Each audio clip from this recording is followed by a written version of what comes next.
நம்மளை சுற்றி நடக்கிற ஒவ்வொரு செயலும் கடவுள் நமக்கு ஏதோ ஒரு அனுபவத்தை கற்றுக் கொடுக்க தான். ஆனால் நம்ம தான் எதையும் கற்றுக்கிறது இல்லை. காரணம், நம்ம ரொம்ப வேகமாக செயல்படுறதுனால. ஒரு மலையில் வேகமாக ஓடினவன் கண்டிப்பாக அந்த மலையோட அழகை ரசிச்சிருக்க மாட்டான். அதனால் கொஞ்சம் வேகத்தை கம்மி பண்ணுங்கள். வாழ்க்கை உங்களுக்கு நிறைய விஷயங்களை கற்றுக் கொடுக்கும். ஏன்னா இங்கே நடக்கிற எல்லாத்துக்கும் ஒரு காரணம் இருக்குது.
பெட்ரோல் காலி ஆயிடுச்சு, கொஞ்சம் பெட்ரோல் மட்டும் வாங்கிட்டு வாடா. சரி, எங்கடா இருக்க சொல்லு, வாங்கிட்டு வரேன். வாட்ஸ்அப்பில் சென்ட் பண்ணுறேன்.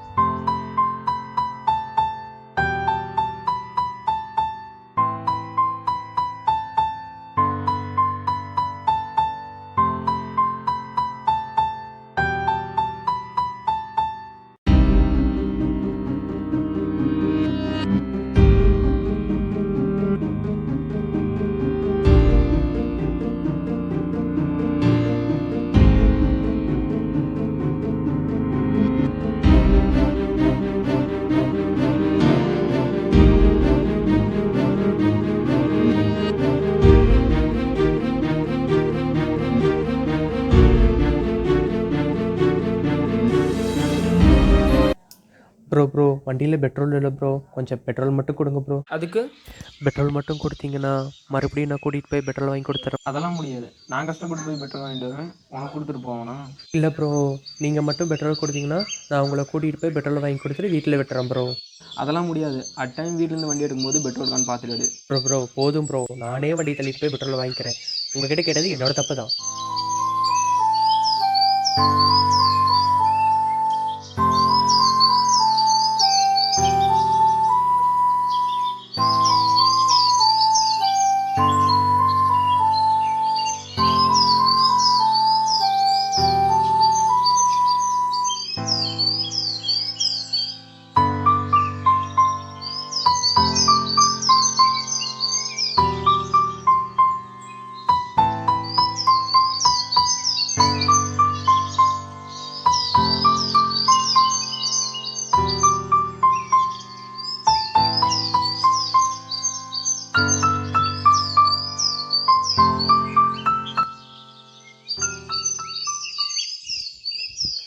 ஏன் இவங்க அழுகுறாங்க?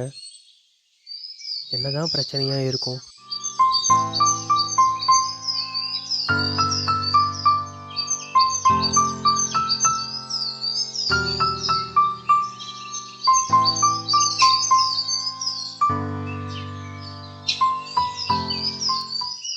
ஓ, இதுதான் பிரச்சனையா?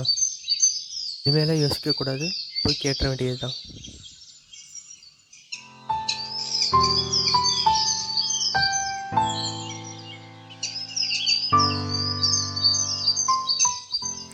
ஏங்க, ஏன் அழுகுறீங்க? என்ன பிரச்சனைன்னு சொல்லுங்கள், என்னால் முடிஞ்சதை நான் பண்ணுறேன். ஒன்றும் இல்லை, நீங்கள் போங்க, நான் பார்த்துக்கிறேன். அட பரவாயில்ல, சொல்லுங்கள்.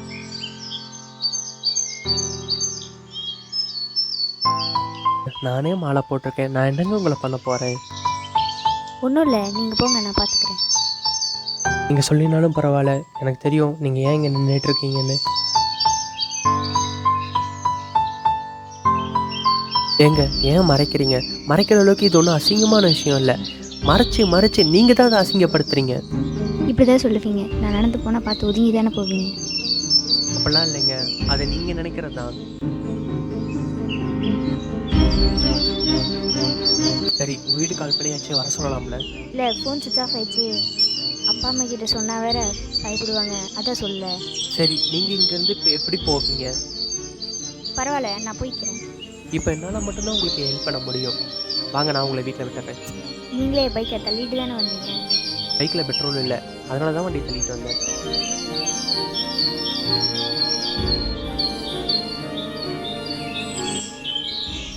ரொம்ப யோசிக்காதீங்க, வாங்க போகலாம். சரி.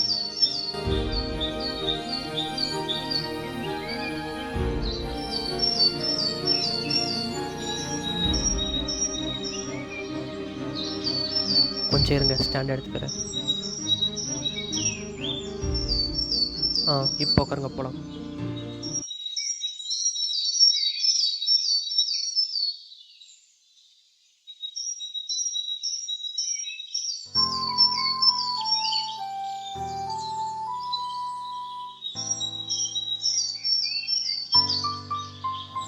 இங்கே பாடுறா மச்சான்.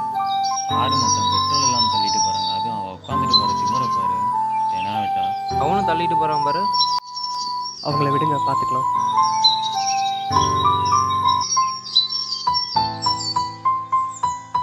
சரி விடுங்க, இப்போ என்ன நடந்துச்சுன்னு அழுதுட்டு இருக்கீங்க? உங்களுக்கு தெரியாதுங்க எங்கள் கஷ்டம். உடம்புல வர வலியை விட மற்றவங்க நம்ம பார்த்து ஒதுக்கி வைப்பாங்கள்ல, அந்த வலி தான் ரொம்ப அதிகம். ஒதுக்கலாம் இல்லைங்க, இது ஒரு நல்ல விஷயந்தான். ஆனால் இப்போ தான் அதை தப்பாக புரிஞ்சுக்கிட்டீங்க, அவ்வளோதான். நல்ல விஷயமா? ஆமாங்க, இது ஆரம்பத்தில் நல்ல விஷயமா தான் இருந்துச்சு. அடுத்தவங்க தான் அறிவாளின்னு காமிக்கிறதுக்காக நிறைய விஷயத்தை எக்ஸ்ட்ரா சொல்லிக்கிட்டாங்க. அதனால தான் இன்றைக்கி அது தப்பாக தெரியுது. புரியல நீங்கள் என்ன சொல்கிறீங்கன்னு. புரியலையா? சரி இருங்க, நான் உங்களுக்கு புரியாம நான் சொல்கிறேன்.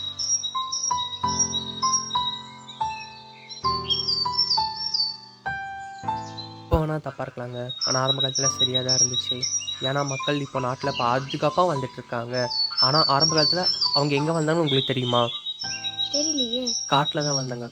அப்படி காட்டில் வாழும்போது மக்கள் கூட்டமாக தான் வாழ்ந்தாங்க. அப்படி கூட்டமாக வாழும்போது மக்கள் விலங்குகளுக்கு பயந்து பாதுகாப்பான ஒரு இடத்துல போய் தங்கியிருந்தாங்க. அப்படி இருக்கும்போது அந்த மாதிரி இடத்துல கூட்டத்தில் ஒரு பொண்ணு பீச் ஆச்சுன்னா அந்த ஸ்மெல்லை கண்டுபிடிச்சி எல்லா விலங்குகளும் வந்து வேட்டையாடிடும். அதனால தான் அங்கே இருக்க மக்கள் ஒரு மரம் மேலேயோ இல்லை ஒரு மலை மேலேயோ ஒரு பாதுகாப்பான இடத்துல தங்க வச்சுருந்தாங்க. ஆனால் அது இப்பயும் ஃபாலோ பண்ணுறது ஒரு முட்டாள்தனம். ஓ, இது இப்படி தான் ஆரம்பிச்சதா? ஆமாம், இப்போ சொல்லுங்கள், நல்ல விஷயம் தானே? இப்போ பார்த்து கொஞ்சம் சிரிக்கலாமே.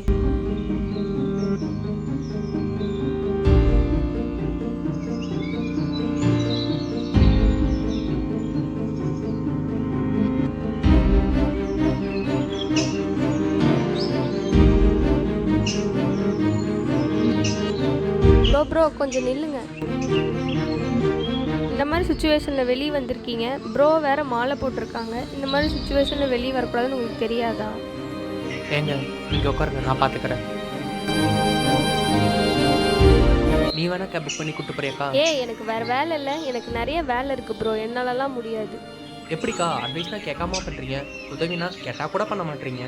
உங்களோட நல்லதுக்கு தான் ப்ரோ சொன்னேன். எது நல்லதுன்னு எனக்கு தெரியும், நீங்கள் போங்க. இதெல்லாம் எப்படி உருப்பட போகுதோ எனக்கு தெரியல.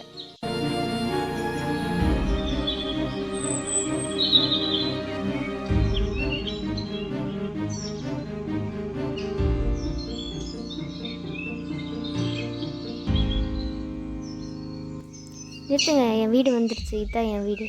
இதான் உங்கள் வீடா? ஆமாம்.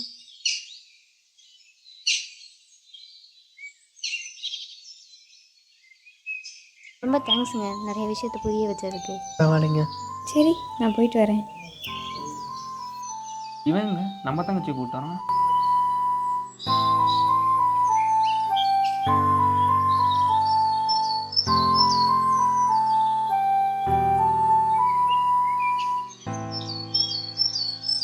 இல்லை ப்ரோ, எனக்கு வேணாம் ப்ரோ. ப்ரோ நல்லதோ கெட்டதோ சான்ஸ் கிடைக்கிறப்ப யூஸ் பண்ணிக்கோங்க, இல்லைன்னா வேற இடத்த யூஸ் பண்ணிடுவான். நீங்கள் பெட்ரோல் கொடுக்காம போனது வகையில் நல்லதான். நீங்கள் கொடுத்துருந்தீங்கன்னா உங்கள் தங்கச்சிக்கு என்னால் ஹெல்ப் பண்ணிக்க முடியாது.